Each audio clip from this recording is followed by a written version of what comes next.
જય હિન્દ. આજે આપણે ટ્રેન આધારિત દાખલાઓને કઈ રીતે ફટાફટ સોલ્વ કરી શકીએ આનો રીત શીખીએ. ક્વેશ્ચન છે આપણો કે બે ટ્રેનની લંબાઈ 185 મીટર અને 215 મીટર છે.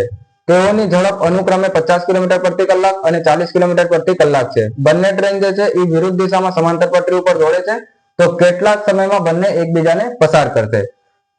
બહુ ઈઝી ક્વેશ્ચન છે. આવા ક્વેશ્ચનમાં એક તો પહેલા એ યાદ રાખવાનું કે બે ટ્રેન હોય તો એ બંનેનો જે ડિસ્ટન્સ અંતર જે હોય એ બંનેનો સરવાળો જ હોય.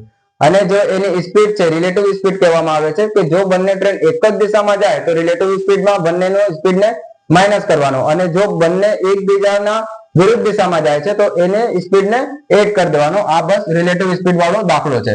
તો પહેલા તો એક ટ્રેનની લંબાઈ છે 185 મીટર અને બીજી જે ટ્રેન છે એની લંબાઈ છે 215 મીટર. આ બંનેનો એડ કરીએ એટલે આવશે 400 મીટર. આ થઈ ગયું આપણું ડિસ્ટન્સ એટલે કે અંતર થઈ ગયું.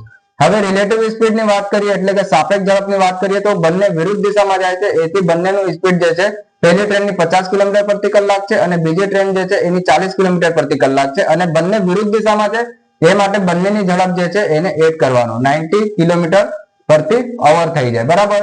હવે આપણથી પૂછ્યો છે કે બંને એકબીજાને કેટલા સમયમાં મળશે. તો પહેલા તો આપણું અંતર આવી ગયો અને આ અંતરને આ સ્પીડ થી જો બંને ટ્રેન કાપે તો એકબીજાને પસાર કરશે. તો અંતર છે 400 મીટર, અહીંયા મીટરમાં છે, અને સ્પીડ જે છે કિલોમીટર પર અવરમાં છે એટલે એને પહેલા તો મીટર પ્રતિ સેકન્ડમાં બદલવા માટે એને 5/18 કરવાનો. તો 18 થી 5 બારમાં અને 5 થી 8 અને 5 થી 16 વારમાં, એટલે કે બંને ટ્રેન એકબીજાને કેટલા સમયમાં મળશે? 16 સેકન્ડમાં એકબીજાને મળશે.